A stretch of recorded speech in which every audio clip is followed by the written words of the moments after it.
네, 안녕하세요. 캐말 토크를 진행하는 김창환입니다. 어떻게 그동안 잘 계셨습니까?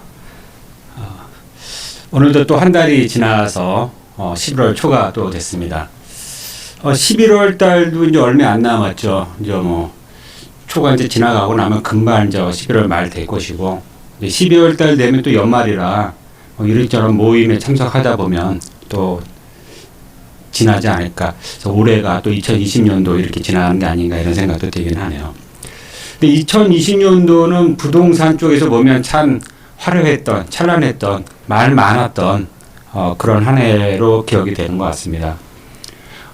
작년 8월 달부터 해서 11월, 12월, 그 다음에 올해 3월, 4월 뭐 해서 7월, 8월까지, 심지어는 오늘까지 해서 계속 부동산 정책이 지금 계속 나오고 있는데요.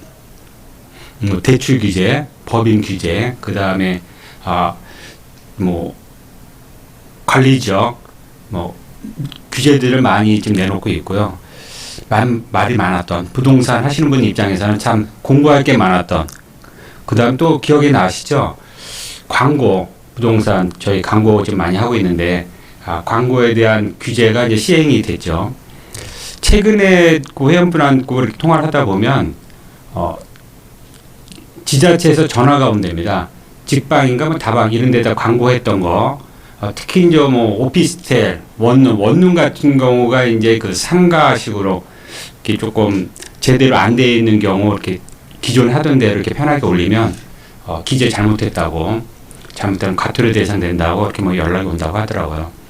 그래서 그렇지 않아도 힘든데 이렇게 저렇게 많이 힘든 그런 시간을 지금 보내고 있는 것 같습니다. 또한 요새 많이 나오는 게 웹이라든지 이런 게 많이 나와가지고 오시는 분들이 또 많이 보고 또 뭐 이용을 해서 그런 쪽으로 직거래 뭐 이런 것도 많이 하는 것 같아요. 최근에 저희 친목회 카페에도 또 그런 얘기들이 나와서 참 씁쓸한 그런 내용이었는데요. 오늘 또 시작을 해보도록 하겠습니다. 한동안은 계속 부동산 규제 정책이 많이 나와가지고 알려드리기가 바빴는데요. 최근에는 이제 그 부동산 규제에 나왔던 정책이 이제 정식으로 입법화돼서 시행된다는 이런 내용들을 가지고 설명을 드리게 됐습니다. 오늘은 이제 다섯 건에 대해서 말씀을 드리도록 하겠습니다. 첫 번째가 상가 건물 임대차 보호법 시행령 개정안 국무회의 통과했다는 이런 내용이 되어 있죠. 그러니까 상가 건물 임대차 보호법 시행령이 이제 시행이 됐다 이렇게 보시면 되겠고요. 그다음 규제 지역 내 주택 거래 시 자금 조달 계약서 제출 의무화가 이제 좀 확대돼서 됐다 이런 내용이 있고요. 근데 규제 지역 내 주택 거래 시는 이제 6.17이죠. 6.17 주택 시장 안정을 위한 관리 방안에서 나왔던 조치죠. 그때 나왔던 것들이 이제 입법화돼서 이제 시행이 된다 이렇게 보시면 될 것 같고요. 세 번째가 109년 됐나 봐요. 109년 청량리역 수도권 광역교통 허브로 탈바꿈한다 이런 내용입니다. 청량리 얘기는 GTX 청량리 광역교통으로서 개발한다는 얘기는 제가 저번에 한번 나와서 말씀을 드렸죠. 삼성역, 그 다음에 청량리역, 그 다음에 서울역 이게 트라이앵글 삼각형식으로 그러면서 환승이 되는 GTX 환승이 되는 이 세 개역 중심으로 해서 GTX를 활성화시키겠다는 그런 내용을 저번에 몇 달 전에 말씀드렸던 내용이 있는데요. 그 후속 조치로 개발 계획이 지금 나왔습니다. 더 상세한 거는 좀 들어가 봐야 되겠지만 대략적으로 좀 방향을 볼 수 있는 그런 내용이 되겠고요. 저번에도 이제 말씀드렸듯이 시대가 이제는 전철, 고속도로에서 그러니까 차량에서 전철로 이제 바뀌었고 전철에서도 이제 완행, 급행, 그 다음에 GTX 이렇게 시대가 이제 바뀌어 나가고 있는데요. 최근에 오늘 이제 청량리역 이 개발 계획 말씀드리면서 이제 말씀드리겠지만 GTX를 많이 활성화시키려는 이런 내용들이 안에 들어가 있어서 좀 이따가 말씀을 또 드리도록 하겠습니다. 그 다음에 네 번째가 무주택 실수요자 지원을 위한 디딤돌 대출 금리가 더욱 낮아집니다. 그럼 0.2% 정도 뭐 더 낮춰졌습니다. 근데 대출 금리는 뭐 생애 최초 청소년, 만약 그 신혼부부 뭐 이런 분들한테 좀 낮춰서 적용한다는 거는 그 전에 몇 개월 전에도 굉장히 말씀을 드렸는데요. 최근에 또 0.2% 정도 대략 더 낮춰서 이렇게 해주겠다는 이런 내용이 들어가 있습니다. 그 다음 다섯 번째, 부동산 하시는 분들한테 또 획기적인 게 하나 또 나왔죠. 4일자로 나온 걸로 기억하는데요. 부동산 공시가격 현실화계획. 부동산 공시가격이 현실화되어 있지 않다는 거는 잘 아실 겁니다. 보통 한 60% 정도로 저희가 지금 기억을 하고 있죠. 실제로 거래되는 것보다 실제로 정부에서 그 재산세라든지 뭐 이런 거 의료보험이라든지 적용하는 이 가격은 한 60% 정도, 뭐 좀 더 되는 거는 뭐 70% 정도 되기도 하지만 그렇게 해서 실제로 좀 낮게 돼서 세금이라든지 이런 걸 조금 더 부담을 좀 덜 갖고 있었는데 이런 부분 공시가격을 90%까지 뭐 2030년 길게는 2035년까지 다 현실화시켜서 이렇게 하겠다는 이런 내용이 지금 들어가 있습니다. 그로 인해서 이제 세부담이 이제 오겠죠. 공시가격이 올라면 이제 당장 재산세, 기타 뭐 종부세라든지 이런 게 모든 세금, 그 다음에 기타 이런 재산에 관계되는 것들은 이제 다 올라갈 테니까 그런 부담이 이제 오니까 서민들을 위해서 1가구 1주택, 그 다음에 6억 원 이하인 서민들 주택에 대해서는 뭐 재산세에 대해서 한 3년간은 좀 완화해 주겠다는 이런 방안이 있는데요. 재산세 완화라는 금액이 그렇게 많게 느껴지질 않아서 그래서 크게 도움이 될까 이런 생각이 들고요. 지금부터는 이제 집을 갖고 계신 분들도 굉장히 이제 부담스러워지는 시대가 점점 도래하고 있다. 이런 생각이 들었습니다. 어쨌거나 오늘은 이 5가지를 가지고 말씀을 드리도록 하겠습니다. 그래서 저번에 비해서는 좀 줄었죠. 그 저번 달인가 7가지를 갖고 왔는데 그 전에 9개, 뭐 11개 갖고 왔었습니다. 근데 오늘은 5가지만 설명을 드리도록 이렇게 하겠습니다. 그리고 혹시 들어오신 분 중에서 채팅방 들어오지 않으신 분들은 가능하면 로그인 하시고 채팅방 와서 저하고 소통할 수 있는 시간, 뭐 질문하셔도 좋고요. 이렇게 뭐 질문에 대답해 주시면 더욱 감사하고 이렇게 채팅방에 들어오시면 더 감사할 것 같습니다. 네, 강건준만이 들어오셨네요. 예, 감사합니다. 들어와서 저랑 채팅하면 저도 시간도 잘 가고요. 얘기도 많이 나오거든요. 이거 혼자 하다가 보니까 좀 그런 게 있습니다. 시작하도록 하겠고요. 첫 번째죠. 상가건물 임대차 보호법 시행령 개정안 국무회의 통과했다는 이런 내용입니다. 통과했다 해서 특별한 뭐 이렇게 통과한 건 아닌데요. 첫 번째가 보면 상가건물 임대차위원회를 신설한다는 내용입니다. 저희가 이렇게 보면 상가건물 임대차위원회를 신설한다 무슨 의미가 있나 이렇게 생각할 수도 있는데 이 위원회에서 하는 일이 있습니다. 위원회에서 신설됨으로써 하는 일이 상가 임대차법의 적용 범위를 정하는 기준인 거죠. 보증금액 범위, 그 다음에 최우선 변제 대상의 임차인과 보증금 중에서 일정액을 적용받는 범위, 뭐 이런 기준들을 이 위원들의 심의를 거쳐서 대통령이 정하게 된다는 거죠.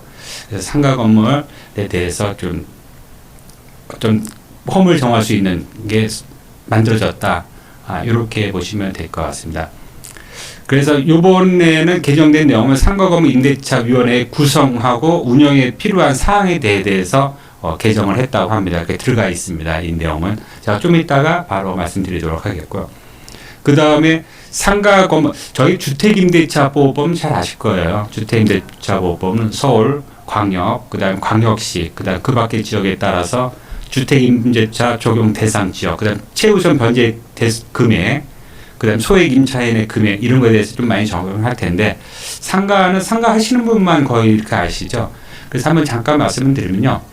상가건물 임대차보호법 내용에 보면 적용 범위하고 그 다음에 최우선 변제 임차인과 보증금의 범위가 있어요.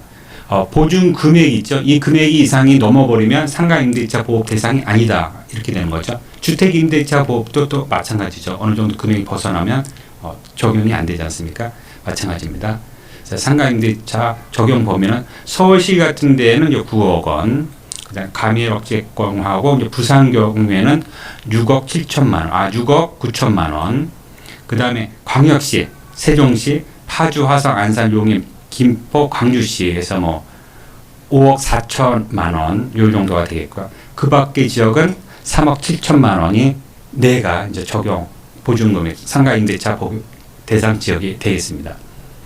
그다음에 최우선 변제 적용 임차인 누구보다 경매, 특히 뭐 경매 공매가 되겠죠. 이럴 경우 최우선적으로 누구보다도 먼저 보증을 받을 수 있는 그 금액, 소위 임차인이죠. 소위 임차인을 보면은 서울특별시 같은 경우는 6,500만 원, 감액억제권역은 5,500만 원, 그다음 광역시, 안산, 용인, 김포, 광주시는 3,800만 원, 그다음에 그 밖의 지역은 3천만 원 이렇게 되겠습니다. 그 다음에 최우선 변제금 요걸 다 받는 게 아니죠. 6,500만 원 중에서 2,200만 원을 제일 먼저 우선적으로 받는다 이런 얘기 되겠고요. 감액억제권 같은 경우는 1,900만 원, 그 다음 안산광역, 김포, 광주시는 1,300만 원, 그 밖의 지역은 1,000만 원 이렇게 되겠습니다. 보면서 느끼는 거는 최우선 변제 적용 대상 임차인 금액도 좀 낮고 그다음 우선 변제금 범위도 얼마 되지 않아서 글쎄 이게 크게 도움이 될까 이런 생각이 들긴 했습니다.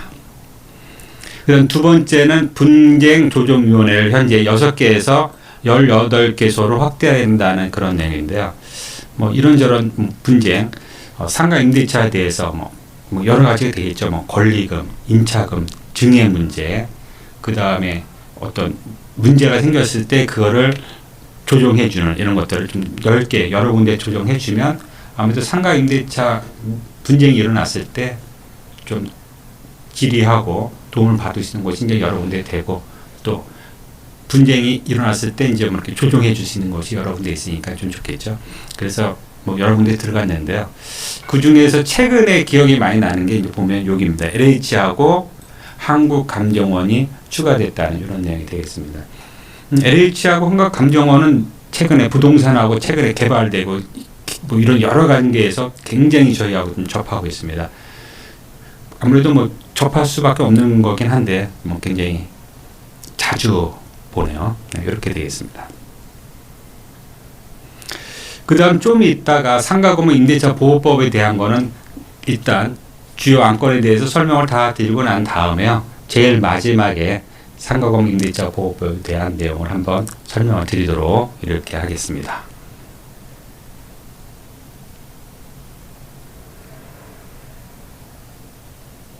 혹시 뭐 상가건물 임대차 보호법에 대해서 뭐 질문사항이 있으시면 뭐 질문하시면 제가 아는 대로 또 말씀을 드릴 수가 있을 것 같고요. 없으면 다음으로 넘어가도록 하겠습니다. 예. 조금 더 가까이 대고 하도록 하겠습니다. 이제 조금 괜찮으신지 모르겠네요. 소리가 좀 작게 들렸던 모양이에요. 네. 두 번째는요. 규제 지역 내 주택 거래 시 자금 조달 계획서 제출 의무화 내용입니다. 국토부에서는요. 자금 조달 계획서 제출 대상을 확대했다 이런 얘기죠. 규제 지역 내 자금 조달 계획서는 제가 6월 17일자로 나왔던 6일치에 그래서 8월 초에 제가 말씀드렸는데요. 그 주택시장 안정을 위한 관리 방안 그 안에서 첫 번째로 나왔던 게 자금 조달 계획서 외부의 투기를 잡기 위해서 나왔던 내용이죠. 그 후속 조치로 이렇게 나왔다고 보시면 되겠고요. 공포가 정식으로 된 거죠. 그때 당시 이제 이렇게 하겠다고 해서 나왔던 거고요. 정식으로 이제 법이 만들어져서 시행이 됐다 이렇게 보시면 될 것 같으세요. 그래서 저번 달이죠. 10월 27일부터 시행이 지금 되고 있습니다. 이건 저하고 직접적인 관계가 있죠. 지금 뭐 보시는 분들이 대부분 부동산 하시는 분, 저희 공인중개사 하시는 공인중개사님이실 것 같은데요. 뭐 다들 이것 때문에 고생들 하실 것 같아요. 그래서 이런 부분 적용되고 있으니까 요거 참조하시면 좋을 것 같으세요. 내용을 보면 자금 조달 계획서 제출 대상 확대해서 투기 과열지구, 그 다음 조정 대상 지역 내 주택 거래 신고 시 거래 금액하고는 무관하게 자금 조달 계획서를 제출해야 됩니다. 그전엔 6억 원 이상만 했던 이런 부분이 이제는 전혀 해당이 안 되죠. 거래 금액과 무관하게 어디죠? 투기 과열 지구하고 조정 대상 지역. 조정 대상 지역도 그때 나왔죠. 6.27 때 경기도가 거의 다 포함되어 버렸습니다. 지금 뭐 좀 이따 말씀드리겠지만 그런 부분 거기에 대해서는 거래 금액하고 관계없이 전부 자금 조달 계획서를 제출해야 된다 이런 내용이고요. 그 다음에 네 거시기 해요. 네 맞습니다. 그 다음에 증빙자료 제출 대상 확대가 됐죠. 증빙자료 자금 조달 계획서뿐만 아니라 증빙자료까지 뭐 그 다음에 통장 내용까지 다 까야 되는 거죠. 뭐 이런 거 말씀드리는 겁니다. 그래서 이 증빙자료 제출 대상은 투기과열지구 내에 모든 주택입니다. 모든 주택 거래 신고 시 그러니까 투기과열지구 하면은 지금 보시면 투기과열지구면 이제 서울 전 지역 경기도 이렇게 과천, 성남, 분당에서 이렇게 있던 지역, 그 다음에 인천의 연수, 남동, 소곡, 지방 같은 데는 이제 대구, 수성, 세종시, 그 다음에 대전, 동중, 서울, 유성, 뭐 이런 데들. 여기는 전부 모든 주택 거래 신고할 때는 투기가요지구니까 자금 조달 계획서는 당연히 내야 되고요. 그 다음에 증빙자료 제출 대상이기도 한 겁니다. 여기서는. 근데 거래 금액하고 무관한 거죠. 무조건입니다. 네. 그래서 투기과열지구 내에 모든 주택 거래 신고 시에는 자금 조달 계획서와 함께 자금 조달 계획서 작성 항목별로 객관적인 증빙 자료를 함께 제출해야 된다. 이렇게 되겠습니다. 요거에 대한 자료는 제가 압축해서 보내드린 자료가 있죠. 저희 카페 그래프를 보는 부동산이라는 그 카페 날짜를 올린 거 있는데요. 그 내용 보면 그 안에 서류들이 다 있습니다. 그 참조하셔가지고요. 제출하는데 도움이 됐으면 좋겠네요. 그 다음 법인 거래 신고 대상 확대. 법인에 대해서는 굉장히 좀 가혹하게 했죠. 사실은 그 전에 좀 유했던 부분이 6.27 때 이렇게 나오면서 법인에 대해서는 뭐 굉장히 가혹하게 했는데요. 그래서 법인이 주택 거래 신고 시에는 별도 서식을 통해서 왜냐면 그전에는 이제 일반 주택, 일반과와 똑같이 썼다는 거죠. 근데 법인은 특징 같은 게 좀 있지 않습니까? 그 중 하나가 이제 법인 등기 현황이라든지, 그 다음에 거래 상대방과 특수관계 여부라든지, 주택 취득 목적 등들을 더 할 수 있도록 서류를 만들었어요. 그래서 이거를, 서류를 더 제출을 해야 된다. 이렇게 보시면 되겠습니다. 그 다음 네 번째는요. 주택 거래 시 자금 조달 계획서 제출 이런 내용이죠. 그래서 법인이 주택의 매수자로서 주택 신고 시 거래 지역 및 거래 금액하고 무관하게 거래 지역하고 거래 금액과 무관하게 자금 조달 계획서를 제출해야 된다. 이런 얘기입니다. 그러니까 주택을 매입하면 법인은 무조건 뭐 어디는 대한민국 어디에서 뭘 해도 자금 조달 계획서를 내야 된다. 이런 내용이 되겠습니다. 그래서 부동산 하시는 분들이 요걸 좀 알았으면 해요. 그래서 투기과열지구 48개, 그 다음 조정대상지구 69개, 이 지역을 좀 알았으면 좋겠는데요. 이 지역이 아닌 분들도 사실은 하다 보면은 고객이 물어보잖아요. 그래서 대략은 알아야 되겠죠. 그냥 물론 이제 뭐 지방에서 지방만 하신다고 하면 뭐 그게 상관이 없을 수도 있겠지만, 근데 그분이 또 서울 수도권, 뭐 특히 경기도 이쪽에는 관심을 가지시거든요. 그래서 지역을 조금 알아두시는 게 좋지 않을까 이렇게 생각합니다. 그래서 투기 과열지구하고 조정 대상 지역이 굉장히 중요하게 됐죠. 왜냐하면 거래를 하게 되면 주택 거래, 특히 뭐 저희가 개인 많이 하는 게 주택 거래니까 하면은 거래 금액하고 무관하게 자금 조달 계획서를 제출을 해야 되니까 이게 굉장히 중요한 이슈가 됐습니다. 그래서 전 지역, 서울은 전 지역이 다 해당이 됐고요. 경기도, 과천 뭐 이렇게 있던 부분이 조정 대상 지역에서 대폭적으로 많이 늘어났습니다. 전 지역으로 이렇게 나와버리죠. 경기도를 전 지역. 근데 그 중에서 일부분. 그 중에 이제 북쪽으로 있는 파주라든지 이쪽으로, 그다음에 동쪽으로 강원도 쪽이 접해 있는 쪽. 뭐 이런 쪽으로만 조금 빠지고 나머지는 수도권은 전부 다다. 이렇게 보시면 되고. 인천은 뭐 거의 다 합니다. 인천도 당연하고. 그 다음에 세종시는 그 전부터 있었던 거지만 세종시로 인해서 세종시가 올라가니까 많은 분들이 청주로 갔거든요. 또 투자로. 투기보다는 투자죠. 그분들 입장에서는. 투자로 또 청주로 갔더니 청주도 또 조정 대상에 걸렸습니다. 그래서 저희 회원분이 또 한동안 많은 분들이 와서 좋았다고 하는데 이 조정 대상 걸려가지고 또 어려워하시더라고요. 그래서 뭐 대전, 청주도 조정 대상에 포함이 되어 있고요. 근데 이렇게만 보면 조금 헷갈리실 것 같아서 제가 좀 별도로 준비를 하나 했는데요. 네, 이렇게 준비했습니다. 아, 뭐야.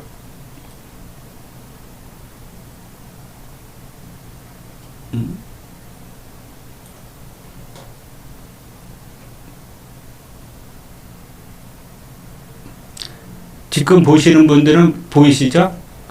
저한테는 안 보이는데. 이 지도 보이시죠? 네, 한 번만, 예, 앙성공도 조은님. 아, 예, 보이죠? 제 화면은 안 보이고 여기만 보이네요. 지금 보시는 대로, 경기도의 거의 모든 데가 포함되다. 이렇게 지도로 익히시는 게 편하실 것 같아요. 지도로. 그래서 지도 한번 보여드리는 겁니다. 지도 보면 이 중간에 있는 것은 아시죠? 서울입니다. 서울. 그러니까 투기 과열 지구가 되겠죠. 그다음 노란 게 조정 대상 지역인데 보시면 쭉 북쪽 파주 쪽으로만 이게 크게요. 이게 지금 다 큰 건데. 이 수도권 지도입니다. 수도권 지도 중에서 이렇게 보시면 파주, 연천 이렇게 오른쪽으로 해서 이렇게 있고 나머지는 다다고 보시면 됩니다. 그래서 지도로 보시는 게 빠르실 것 같아서 이렇게 보여드렸습니다.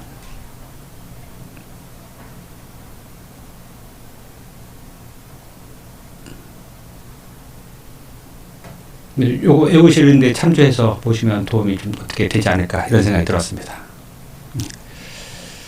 그래서 투기 과열 지역하고 조정 대상 지역 지금 지도 보여드린 거 잘 기억하셨다가 참조해서 이거 이름을 다 어떻게 외우겠어요? 이거 밑에 거는 외우겠지만 이거 뭐 당연히 좀 이거 어떻게 외워요? 이거 그냥 지도로 이렇게 대충 그려놓으면 이렇게 아무래도 이해하시기가 좀 편하실 것 같아요. 자금 조달 계획서 의무화됐다는 내용 말씀을 드렸고요. 그 다음 세 번째는요. 109년 청량리역 수도권 강연교통 허브로 탈바꿈된다는 이런 내용입니다. 내용을 보면요. 조금 청량리역을 이렇게 이제 나왔는데 이 좀 특색 있는 게 청량리역이 이제 전철 뭐 기차 마찬가지로 이렇게 있는 건데 그 옆에 있는 게 이게 GTX예요. GTX인데 보통 GTX가 뭐 환승역 기억하시면 됩니다. 환승역. 저희 보통 환승역 하면 1호선, 2호선 타는데 3호선 타면 보통 내려가지고 걸어가잖아요. 바로 뭐라 그럴까? 내려서 환승하기 위해서 대부분 뭐 짧게는 뭐 100m, 200m, 500m, 뭐 500m, 뭐 2, 300m 정도 이동을 하잖아요. 보통 환승하는 데가 이게 크로스로 지나가는 데들이 많아서 크로스로 지나가다 보면 환승을 같이 못하는 거죠. 그래서 별도로 옮겨지다 보니까 그만큼 이동을 해야 되는 이런 불편함이 있습니다. 그래서 요번에 청량역 GTX 환승역이잖아요. B 노선하고 C 노선하고 환승역인데 환승역을 이렇게 일자로 하겠다는 얘기입니다. 일자로. 그래서 여기 내용에 보면 청량역 광역항공센터 종합 구상에 보면 B와 C 노선 간 초단위의 수평 환승 시스템을 부여했다는 거. 수평입니다. 수평. 얘하고는 수평 관계거든요. 옆으로 바로 가는 거죠. 2호선, 3호선이 바로 지나가고 사람이 이렇게 중간에 있는 겁니다. 사람이. 그래서 2호선에서 타고 와서 내린 다음에 2호선 타고 내린 다음에 3호선 타고 바로 갈 수 있게. 이렇게 되는 겁니다. 지하철 금정역이 그렇게 되어 있거든요. 지하철 1호선 금정역이 내리자마자 바로 이렇게 환승해서 갈 수가 있습니다. 그러니까 서울에서 내려오다가 금정에서 내려가지고 바로 환승하고 또 이렇게 이런 식인데 여기도 마찬가지입니다. GTX도 이렇게 하겠다는 거죠. GTX도 2호선 지나가고 3호선 옆으로 바로 지나가서 2호선에 내려가고 3호선을 바로 갈아탈 수 있도록 이렇게 상행선은 같이 상행선, 하행선은 하행선. 그러니까 한성도 이제 뭐 GTX 3호선 타고 왔다가 GTX 2에서는 그냥 바로 그냥 앞에서 타는 거죠. 이렇게 환승 바랄 수 있도록 이렇게 수평 환승센터를 구현하겠다 이런 내용입니다. 그 전에 이렇게 못했던 이유가 있을 텐데 감안해서 이렇게 하는 것 같아요. 아무래도 이제 노선이 이렇게 편하게 지나가는 게 아니라 이제 겹치게 일자로 이제 지나가게 해야 되니까 아마 그런 거를 이제 감안해서 하는 거죠. 그 대신에 이제 효율성 많이 좋아질 것 같고요. 이렇게 되면 일반 타시는 분들이 다른 것들에 이제 불편함을 느끼겠죠. 쉽게 말씀드리면 뭐 기존 전철 타면 한승할 때 내려서 한참 걸어가서 이렇게 타야 되는데 여기 뭐 3호선도 마찬가지입니다. 3호선 타고 갔다가 뭐 다른 데 타게 되면 2호선 이런 데는 환승할 때 보면 이제 많이 걸어야 되는데 여기는 환승하지 않게 하게 되는 거죠. 그만큼 효율성을 극대화하겠다 이런 얘기고요. 정부 입장에서 보면 제가 느끼는 바로는 그만큼 GTX를 밀어붙이겠다. GTX 시대를 만들겠다는 거죠. 그래서 부동산 하시는 분들이 이제 더 GTX에 더 치중을 해야 된다.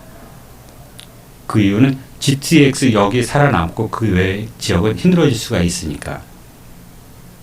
그 전에 전철 같은 경우도 이게 하나씩 쓰던 곳들에 상권이 형성이 됐던 것들이 급행이 생기면 보통 짧게는 두세 개, 뭐 네다섯 개씩 이제 점핑하면서 급하게 가잖아요. 급행 노선, 급행이 섰던 전철역은 그대로 살아남지만 그렇지 않은 전철은 상권이 많이 힘들어한다는 거죠. 근데 거기에 GTX가 생김으로써 GTX가 다시 빨대 효과가 있죠. 그런 상권까지도 다 빨아들인다는 거죠. 그 이유는 뭐 저 같은 경우만 그래도 가능하면 GTX 타려고 할 겁니다. 빨리 가고 금방 가니까. 거기도 환승도 이렇게 잘 해놓고 하면 시설도 잘 돼 있다고요. 또 최근 거잖아요, 이게 전부. 시설이 잘 돼 있는 이런 거를 싫어할 사람은 없겠죠.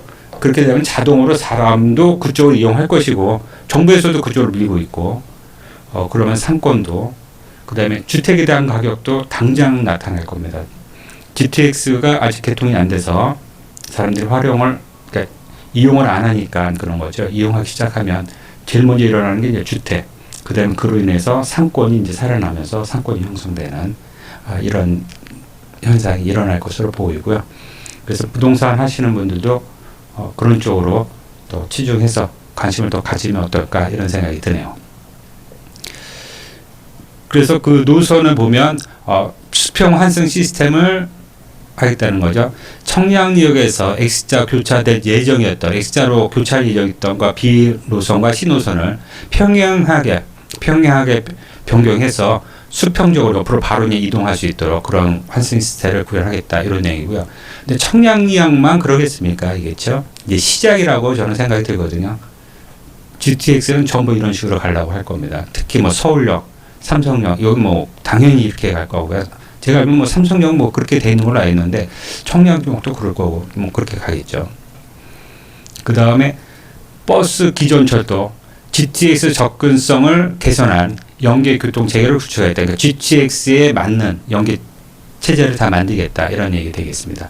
그 중에 하나가 통합 대하실을 지하에다가 만들겠답니다. 그러니까 버스 환승을 지하로 GTX 만들 때 땅을 파니까 팔 때 환승센터까지 동탄이 그렇게 되어 있습니다. 동탄이 GTX 만들 때 아주 땅을 깊게 파갖고 콘크리트를 밑에 없어 아예 그냥 다 만들어 버립니다. 만들고 위에다 흙만 덮으면 되도록. 청량리도 이제 지하로 깊이 들어가게 되니까 그 지하를 다 활용해서 복합 환승센터, 복합 대기실을 만들겠다는 얘기입니다. 그래서 버스 뭐 이런 것들이 다 들어가서 거기서 환승할 수 있도록 이렇게 만들겠다는 거. 지상에 안 나온다는 얘기입니다. 그 다음에 지상 버스 정량을 통합 대합실과 연계한 버스 환승센터로 개편하겠다는 이런 내용이 들어가 있고요. 그 다음에 구리나 남양주 등에서 청량역으로 진입하는 버스에 대해서 회차 시설, 도는 시설들이 좀 이렇게 길게 돼 있어서 불편하니까 회차 시설을 새로 신설해서 불편하지 않도록 이렇게 하겠다는 얘기 되겠고요.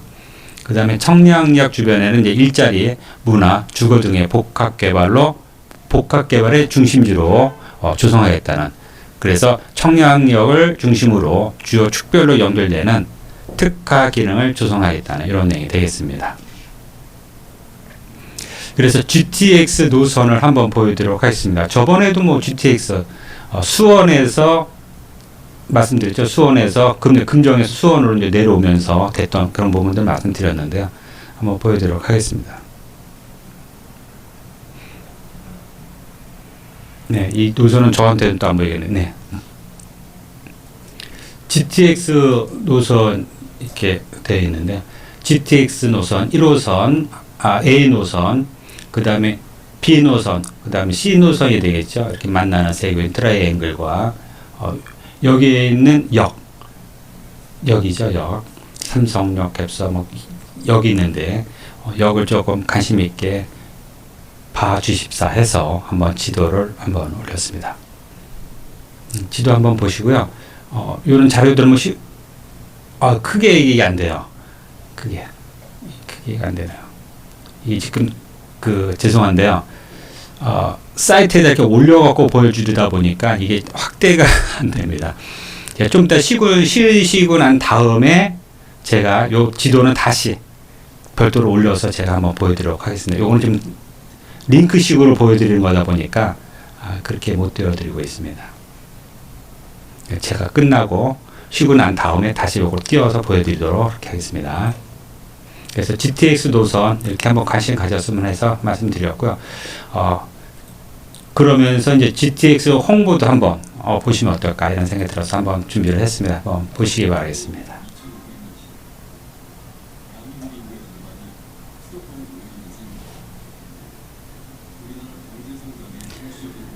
GTX 홍보 영상입니다.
네, 어떻게 잘 보셨습니까? 시대가 이제 GTX 시대로 변해가고 있는 겁니다. 여기서도 보면 이제 청량리에 같은 경우도 이제 이렇게 개발을 주변을 이렇게 하는 이런 개발 계획들이 이제 나오게 되죠. 서울역도 나올 거고, 삼성역은 뭐 그 전부터 나왔고요. 기타 다른 역들도 이런 식으로 다 개발을 할 겁니다. 그러면 관심이 이쪽으로 갈 것이고요. 부동산은 당연히 관심을 따라가겠죠. 그래서 한 번 더 동영상 보시고 또 이렇게 아시는 분들이 GTX에 대해서 좀 관심을 가져주십사 하고 더 설명을 드렸습니다.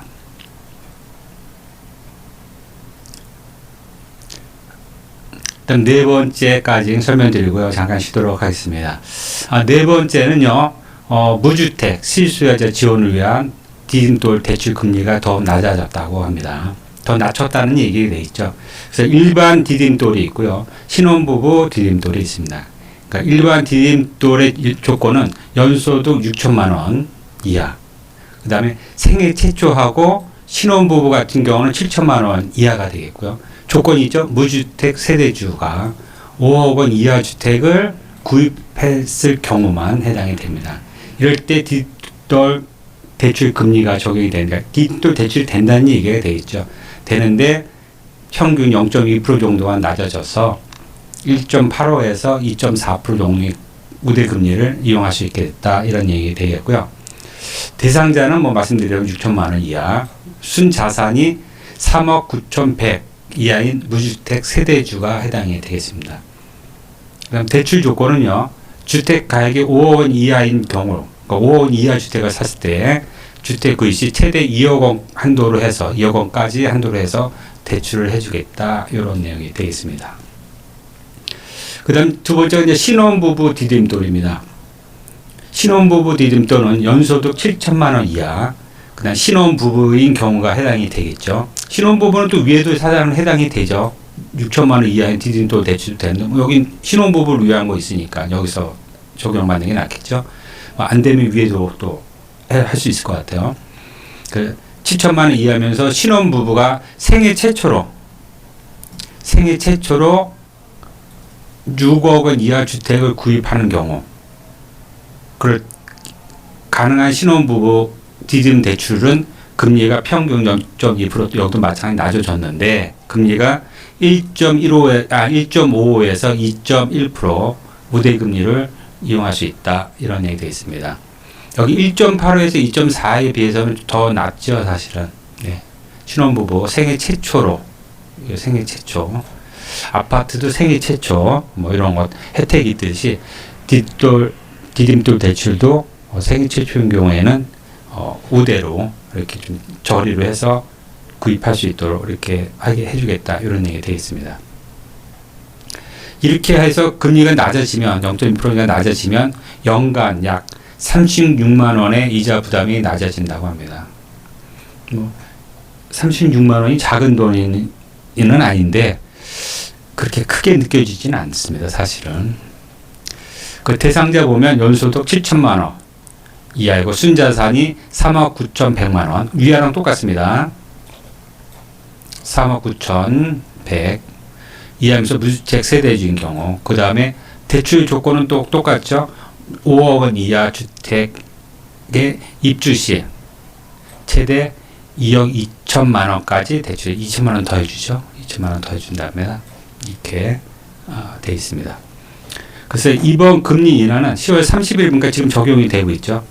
이거 뭐 대출 신혼부부 이거 해당 되시는 분, 동영상 보시는 분 중에서 혹시 이거 해당이 되시는 분들은 잘 이용을 해서 대출 신청하셔가지고 하시면 어떨까